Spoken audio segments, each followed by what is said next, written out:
என்னோட வாழ்க்கையில் குறிக்கோள் அடையிறதுக்கு சாதாரண வாழ்க்கையாக வாழ்கிறதுக்கு நிம்மதியாக இருக்கணுங்க. இதற்கு நான் என்ன செய்தால் இதெல்லாமே எனக்கு கிடைக்கும் நீங்கள் கேட்குறீங்க. இந்த நேரத்தில் நம்ம ஒரு சில விஷயங்கள் செஞ்சால் நிச்சயமாக நல்லது நடக்கும். நம்ம எல்லாருக்குமே தெரியும், முடிஞ்செல்லாம் நம்மளும் செஞ்சுக்கிட்டு தான் இருக்கோம். இதையும் தாண்டி ஒரு சூப்பரான நேரம் இருக்குது. அந்த நேரம் பேர் என்ன தெரியுங்களா? சாரை ப்ரே பண்ணிக்க போகிறீங்க. நீங்கள் என்ன எழுதுறீங்களோ மறுபடியும் நீங்கள் சொல்ல போகிறீங்க. எத்தனை தடவை சொல்ல போகிறீங்க? கவுண்டே கிடையாது. அது எப்படிங்க?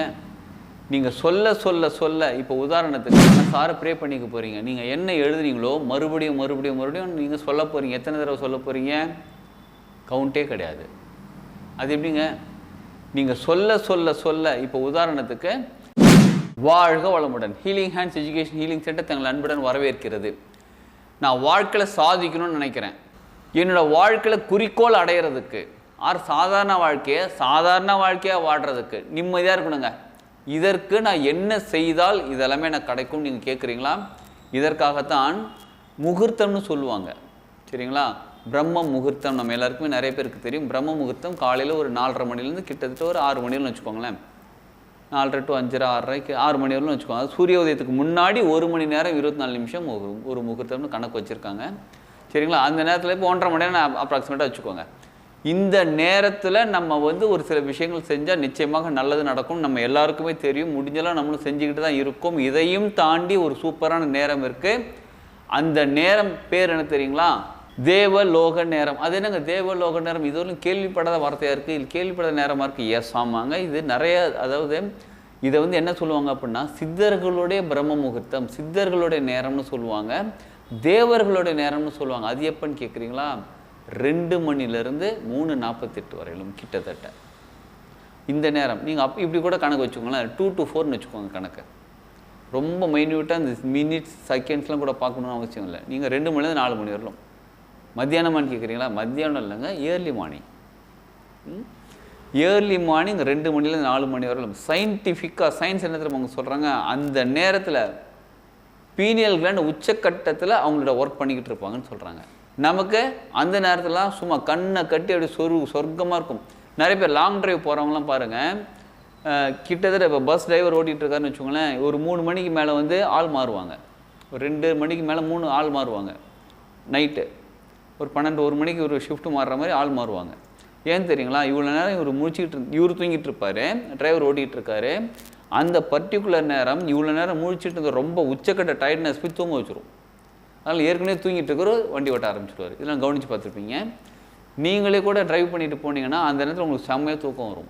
ஏன்னா பீனியல் கிளாண்ட் உச்சக்கட்டத்தில் ஒர்க் ஆகி நம்ம கான்ஷியஸ் மைண்ட் ஆஃப் பண்ணி சப்கான்ஷியஸ் மைண்ட்குள்ளே போய் பிரபஞ்சத்தோட கனெக்ட் பண்ணுற நேரம் அது.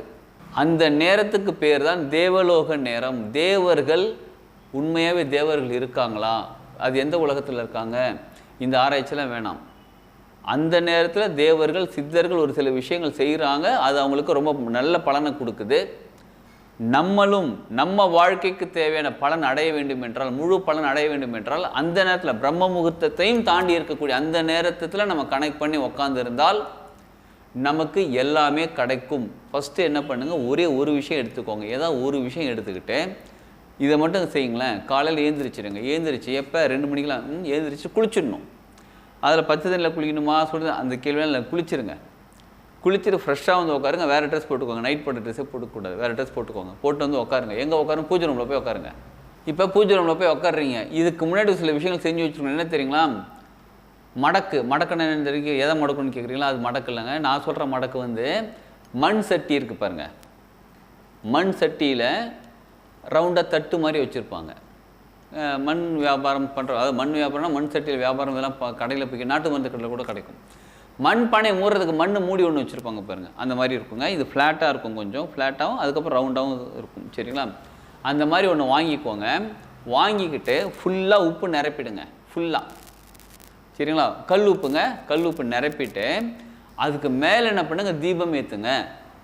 ஒரு அகல் விளக்கு வச்சு அதில் நல்லெண்ணெயோ நெய்யோ ஊற்றி தீபம் ஏற்றுங்க. ஏற்றிட்டு என்ன பண்ணுங்க, ஏற்றி வச்சுருங்க. சரிங்களா? எப்போ இதெல்லாம் ரெடி பண்ணி வச்சுட்டு குளிச்சுட்டு தீபம் ஏற்றணும். தீபம் ஏற்றிட்டு அதுக்கு முன்னாடி இன்னொரு விஷயமும் பண்ணுங்க. என்ன தெரியுமா? பிரிஞ்சி இலை வாங்கிக்கோங்க. கடையில் போய்ட்டு பிரிஞ்சி இலைனால பெருசாக இருக்கும். நல்ல முழு இலையாக வாங்கிக்கோங்க. ஓட்டை அந்த மாதிரி எதுவுமே இல்லாமல், கிழிச்சல் எதுவுமே இல்லாமல் நல்ல பெரிய பிரிஞ்சி இலை வாங்கிக்கோங்க. வாங்கிக்கிட்டு சில சமயம் லைட்டாக சுருண்டெல்லாம் இருக்கும், அதனால் என்ன பண்ணுங்கள், ஒரு கொஞ்சம் முன்னாடியே வாங்கிக்கோங்க. வாங்கிக்கிட்டு அதாவது ஒரு 10 நாள் முன்னாடியே வாங்கிக்கோங்க. வாங்கிக்கிட்டு நல்ல வெயிட்டான நோட்டு இதெல்லாம் இருக்குது பாருங்கள், அதுக்கு அடியில் கீழே வச்சுட்டிங்க அப்படின்னா ஸ்ட்ரெயிட்டாகிடும். நீங்கள் அப்படி எடுத்தால் கூட அப்படி ஸ்ட்ரெயிட்டாக இருக்கும் அந்த பிரிஞ்சி இலை. அந்த பிரிஞ்சி இலை எடுத்து அதில் பச்சை கலர் இங்க் இருக்கக்கூடிய பேனாவால் எழுதுங்க. புரிஞ்சுதுங்களா? அதில் என்ன எழுத போகிறீங்க? உங்களுக்கு என்ன வேணுமோ அதை எழுதுங்க. இப்போ உங்களுக்கு கடன் அதிகமாக இருக்குன்னு வச்சுக்கோங்களேன், எனக்கு கடன் பிரச்சனை தீர வேண்டும்னு எழுதலாமான்னு கேட்டால் வேண்டாம், எனக்கு கடனை அடைப்பதற்கான வருமானம் எனக்கு அதிகமாக வந்து கொண்டு இருக்கிறதுன்னு எழுதுங்க. வார்த்தை தாங்க, ரெண்டுமே ஒன்று தான். கடன் பிரச்சனை தீரணும்னு எழுதுனா அதுவும் ஒன்று தான். கடன் பிரச்சனை எப்போ நீங்கள் தீர்ப்பீங்க? வருமானம் வந்தால் கடன் கொடுத்துருவீங்க. அப்போ வருமானத்துக்கான வழியை பாருங்கள். சரிங்களா? அப்போ எனக்கு வருமானம் தேவைப்படுகிறது, இல்லை கொடுத்து கொண்டு இருக்கிறீர்கள். நீங்கள் வீடு கட்டணும், நான் வீடு கட்டுவதற்கு எனக்கு வருமானம் வந்து கொண்டிருக்கிறது, கிடைத்து கொண்டிருக்கிறது. இந்த மாதிரி உங்களுக்கு எது வேணுமோ அதை எழுதுங்க. ஒரே ஒரு விஷயம் மட்டும் எடுத்துக்கோங்க. எடுத்து அந்த பிரிஞ்சி இலையில் எழுதி என்ன பண்ண போகிறீங்க தெரியுங்களா? மனசார ப்ரே பண்ணிக்க போகிறீங்க. நீங்கள் என்ன எழுதுனீங்களோ மறுபடியும் நீங்கள் சொல்ல போகிறீங்க. எத்தனை தடவை சொல்ல போகிறீங்க? கவுண்டே கிடையாது. அது எப்படிங்க? நீங்கள் சொல்ல இப்போ உதாரணத்துக்கு எனக்கு என்ன வேணும்னு ஆசிரமம் கட்டணும், சரிங்களா? நான் மக்களுக்கு உதவி செய்வதற்காக ஆசிரமம் கட்டி கொண்டிருக்கிறேன், எனக்கு அதுக்கான பொருளாதாரம் வந்து கொண்டிருக்கிறது. நான் மக்களுக்கு உதவி செய்வதற்காக ஆசிரமம் கட்டி கொண்டிருக்கிறேன், அதுக்கு எனக்கு பொருளாதாரம் வந்து கொண்டிருக்கிறது. நான் மனசுக்குள்ளே சொல்லிக்கிட்டே இருக்கிறேன். உங்களுக்கு என்ன வேணுமோ நீங்கள் சொல்லுங்கள். சொல்லிக்கிட்டே ஒரு நேரத்துக்கு அப்புறம் என்னாகும் அப்படின்னு கேட்டால், அந்த சொல்கிறது கொஞ்சம் கொஞ்சமாக மெதுவாக ஸ்டாப் ஆகும். வாய் விட்டு சொல்கிறது அப்படியே மௌனமாக சொல்லுவோம். அந்த மௌனமும் ஸ்டாப்பே அப்படியே ஒரு அமைதி நிலைக்குள்ளே போயிடுவேன். எல்லாருக்குமே தான் நடக்கும். தூக்கம் கிடையாது, அது அமைதி நிலை.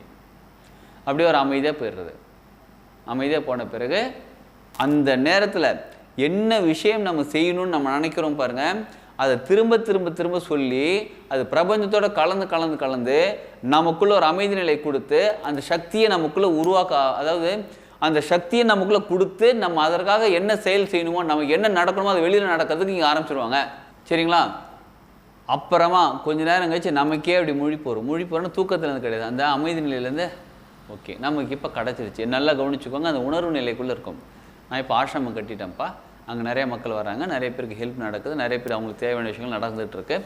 அந்த உணர்வுக்குள்ளேயே அப்படியே நான் என்ன பண்ணேன், மெதுவாக கண்ணை திறந்து அந்த பிரிஞ்சி இலையை, அந்த எழுதி வச்சுருக்க பாருங்க, அந்த பிரிஞ்சி இலையை அந்த நெருப்பில் எரிக்கிறேன். அப்படியே காட்டி எரிக்கும் போது என்னுடைய எண்ண அலைகளும் அந்த பிரிஞ்சி இலையில் எழுதி வச்சுருக்கிறது, அது உருவேற்றி வர வச்சுருக்குமா, அதோட அலைகளும் சேர்ந்து இந்த பிரபஞ்சத்தில் சேர்ந்து நமக்கு வெளி உலகத்தில், நான் இப்போ இந்த உள் உலகத்தில் நினச்சது வெளி உலகத்தில் சாதியப்படுவதற்கு, இதெல்லாம் நடத்துறதுக்கு என்ன நிகழ்வுகள் நடக்கணுமோ அந்த நிகழ்வை அங்கே ஆரம்பிச்சிருவாங்க. என்னைக்குங்க? நாளை காலையிலேயே அவன் கேட்குறீங்களா? இல்லைங்க, இப்போவே நிகழ்த்த ஆரம்பிச்சிருவாங்க. சரிங்களா? அதை தொடர்ந்து நம்ம செஞ்சுக்கிட்டே இருக்கும்போது, இவன் கன்ஃபார்மாக இவன் கேட்குறான், இவனுக்கு கொடுத்துடலான்னு சொல்லி பிரபஞ்சம் எத்தனை நாள் கேட்கணும்? 40 நாள் தொடர்ந்து செய்யணும். பெண்கள் பீரியட்ஸ் டைம் என்ன பண்ணு கேட்கலாம், பீரியட்ஸ் டைமை மட்டும் விட்டுடுங்க. சரிங்களா? இப்போ ஒரு 15 நாள் செஞ்சிட்டீங்க, பீரியட்ஸ் ஒரு 5 டேஸ் இருக்குது, முடிச்சுட்டு அதுக்கப்புறம் 5 நாளுக்கு அப்புறம் ஆரம்பிக்கிறீங்க பாருங்கள், அது டே 16. 15 இங்கே முடிச்சிருக்கீங்க, அது 16ஆவது நாள். அந்த மாதிரி நடுவில் அந்த 5 நாள் 6 நாள் விட்டுருங்க. சரிங்களா? மறுபடியும் ஆரம்பிங்க. 6 நாள் டெய்லி செய்யலாம், 40 நாள் தொடர்ந்து செய்யுங்க. இதை செய்யும்போது எப்போ? காலையில் 2 மணிக்கு குளிச்சுட்டு வந்து உக்காந்து இதை செய்யணும். இதுக்கெல்லாம் ரொம்ப கஷ்டங்க. என் வாழ்க்கை முன்னேறணும், ஆனால் இதெல்லாம் ரொம்ப செய்கிறது கஷ்டங்க. உங்கள் வாழ்க்கை முன்னேறணும்னா உங்கள் வாழ்க்கையை மாற்றிக்கிறது நீங்கள் தான் முயற்சி எடுக்கணும். வேறு யாராலையும் ஒன்றும் பண்ண முடியாது. சொல்லித்தரலாம், உங்கள் வீட்டில் உணவு சமைச்சு தரலாங்க. சரிங்களா? சமைச்சதை உங்களுக்கு வாயை கூட ஊட்டி விடலாம். முழுங்கிறது நீங்கள் தான். முழுங்கினா மட்டும்தான் உங்களுக்கு போய் டைஜஷன் நடக்கும். நான் முழுங்கவே மாட்டேன், வாயை திறக்கவே மாட்டேன், வாயை மூடிக்கிட்டு தான் இருப்பேன். எனக்கு பசி ஆறணும், எனக்கு நல்ல உணவு வேணும்னா எப்படி கிடைக்கும்? உங்கள் வாழ்க்கை முன்னேறணும், உங்கள் கஷ்டங்கள் சரியாகணும், உங்கள் ப்ராப்ளம் சால்வ் ஆகணும் அப்படின்னா நீங்கள் தான் முயற்சி செஞ்சாகணும். புரிஞ்சுக்கோங்க. செய்யுங்க, 40 நாள் செய்யுங்க, தொடர்ந்து செய்யுங்க. நிச்சயமாக உங்களுடைய பிரச்சனைகள் சால்வ் ஆகும். உங்களுக்கு தேவையானது கிடைக்க ஆரம்பிச்சிடும். அதுக்கான நிகழ்வுகள் வெளியில் நடக்க ஆரம்பிச்சிடும்.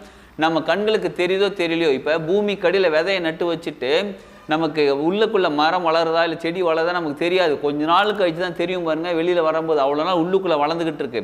அந்த மாதிரி நீங்கள் எண்ணம் உங்களுடைய எண்ண அலைகள் இந்த பிரபஞ்சத்தில் நடத்தி வைக்கிறதுக்கான நிகழ்வுகள் நடத்த ஆரம்பிச்சோன்னா நம்ம கண்ணுக்கு தெரியணும் அவசியம் கிடையாது, நம்மளால் உணரக்கூட முடியாது சில நேரங்களில். ஆனால் அங்கே நடக்க ஆரம்பிச்சிடும். ஒரு நேரத்துக்கு அப்புறம் நமக்கு அப்படியே மெதுவாக மொட்டு மாதிரி வந்து நிற்பாங்க, சின்னதாக வருவாங்க. என்னப்பா நான் இவ்வளோ நாள் தொடர்ந்து செஞ்சுட்டு இருக்கேன், இப்போ தான் சின்னதாக ஏதோ வரா மாதிரி சாத்தியக்கூறு இருக்குதேன்னு நீங்கள் நினச்சி நிறுத்திடாதீங்க. தொடர்ந்து செஞ்சுக்கிட்டே இருங்க. தொடர்ந்து செய்ய செய்ய செய்ய நிச்சயமாக விருட்சமாக பெருசாக மாறி நீங்கள் கேட்டது கிடச்சிடும். என்னப்பா நான் இவ்வளோ நாள் தொடர்ந்து செஞ்சுட்டு இருக்கேன், இப்போ தான் சின்னதாக ஏதோ வரா மாதிரி சாத்தியக்கூறு இருக்குதேன்னு நீங்கள் நினச்சி நிறுத்திடாதீங்க. தொடர்ந்து செஞ்சுக்கிட்டே இருங்க. தொடர்ந்து செய்ய செய்ய செய்ய நிச்சயமாக விருட்சமாக பெருசாக மாறி நீங்கள் கேட்டது கிடச்சிடும். இது எத்தனை நாள் செய்யணும்னு கேட்குறீங்களா? மினிமம் 48 நாள் செய்யுங்க. அதை விட பெஸ்ட்டாக ஒரு டேஸ் இருக்குங்க. எத்தனை நம்பர் ஆஃப் டேஸ்ன்னு கேட்குறீங்களா? நீங்கள் நினைக்கிறது கிடைக்கிறவளும் தொடர்ந்து செஞ்சுக்கிட்டே இருங்க. அடம்புடிங்க. வீடு வேணும், எனக்கு இது வேணும்னு உங்களுக்கு என்ன வேணுமோ பிரபஞ்சத்துக்கிட்ட அடம் பிடிக்க நிச்சயமாக உங்களுக்கு பிரபஞ்சம் கொடுத்துருவாங்க. ஏன்னா இது உங்களுக்கு என்ன வேணும்னு தெளிவாக தெரிஞ்சு கேட்குறீங்க. இதை நீங்கள் எப்படி பயன்படுத்த போகிறீங்கன்னு தெளிவாக தெரிஞ்சு தான் கேட்குறீங்க. அதனால் நிச்சயமாக பிரபஞ்சம் கொடுத்துருவாங்க. இந்த நேரம் ரொம்ப ரொம்ப சிறந்த நேரம். இந்த நேரத்தை பயன்படுத்தி நீங்கள் உங்கள் வாழ்க்கையில் என்ன வேணுமோ அதை வேணாலும் அச்சீவ் பண்ணலாம். ஏற்கனவே சொன்ன பீனியல் கிளாண்டை பற்றி நம்ம இன்னொரு பதிவில் சொல்லலாம். இந்த பீனியல் கிளாண்ட் பிட்யூட்டரி கிளாண்ட் பற்றி எக்கச்சக்கமான விஷயங்கள் இருக்குது. இதை பற்றி நம்ம ஒரு கிளாஸே தனியாக ரெடி பண்ணிகிட்ருக்கோம். கிளாஸே எடுக்க போகிறோம். அதையும் நான் உங்களுக்கு ஃப்யூச்சரில் இன்ஃபார்ம் பண்ணுறேன். அந்த கிளாஸ் எல்லாருமே ஜாயின் பண்ணுங்கள். அந்த கிளாஸ் எப்படிப்பட்ட கிளாஸ் தெரியுங்களா? அந்த கிளாஸ் வந்து சயின்ஸும் ஸ்பிரிச்சுவலையும் கனெக்ட் பண்ணுற ஒரு கிளாஸாக இருக்கும். நம்ம ஆன்மீகவாதிகள் என்ன சொல்லுவாங்க, அறிவு அதெல்லாம் வேஸ்ட்டுப்பா, அதெல்லாம் சயின்ஸ்லாம் வேஸ்ட்டு போவாங்க. சயின்டிஸ்ட் என்ன சொல்லுவாங்க, நீங்களாம் காபி சட்டை போட்டு சுற்றிட்டு இருக்காங்க, இது நீங்களாம் வேஸ்ட்டுவாங்க. ஆனால் ரெண்டும் ஒன்றா நம்ம கனெக்ட் பண்ண போகிறோம் அந்த கிளாஸில். எப்படி இது நடக்குது, இதனால உடம்புக்குள்ள என்னென்ன நிகழ்வுகள் நடக்குது, இந்த உணர்வு நம்ம உடம்புக்குள்ள எப்படிப்பட்ட நிகழ்வுகளை மாற்றுது அப்படின்னு நம்ம தெளிவாக பார்க்கறதுக்கான அந்த கிளாஸ் அது. சரி, அதை அப்புறம் பார்க்கலாம். இப்போ நீங்கள் என்ன பண்ணுறீங்க, தினமும் 48 நாள் தொடர்ந்து டெய்லி ஒரு பிரிஞ்சி இலை இருக்கணுமா? எஸ். தினமும் உப்பு மாற்றணுமா? உப்பு தினமும் மாற்றணும்னு அவசியம் கிடையாது. தினமும் எண்ணெய் மாற்றணுமா? விளக்குக்கு எண்ணெய் மாற்றுங்க, திரி அப்பப்போ மாற்றிக்கோங்க தேவைப்படும் போது. ஆனால் தினமும் ஒரு பிரிஞ்சி இலை இருக்கணும். அதனால் நிறைய பிரிஞ்சி இலை வாங்கி 48 பிரிஞ்சி இலை வாங்கி வச்சுக்கோங்க. சரிங்களா? முழுசாக இருக்கிற மாதிரி வாங்கி வச்சுக்கோங்க. ஃபஸ்ட்டு என்ன பண்ணுங்க, கடையில் போய்ட்டு ஒரு 5 இலை வாங்கிக்கோங்க முழுசாக. அதுக்கப்புறம் 2 நாள் கழிச்சு மறுபடியும் ஏன்னா சில நேரங்களில் உடஞ்சி பிஞ்சு பண்ண மாதிரிலாம் கிடைக்கும். அந்த மாதிரிலாம் வாங்காதீங்க. முழு இலையாக வாங்கணும்னு சொல்லி கடைக்காரடி ஆர்டர் கொடுத்தீங்கன்னா அவரே கூட வாங்கி வச்சுருப்பார். நீங்கள் வாங்கிட்டு வந்துடுங்க. வாங்கிட்டு வந்து தினமும் செய்யுங்க. நிச்சயமாக உங்கள் வாழ்க்கையில் நல்ல பெரிய சிறந்த மாற்றம் ஏற்படும். அந்த மாற்றத்தோட வாழ்க்கை சிறப்பாக இன்னும் சூப்பராக வாழ ஆரம்பிக்கலாம். வாங்க, வாழ்க வளமுடன்.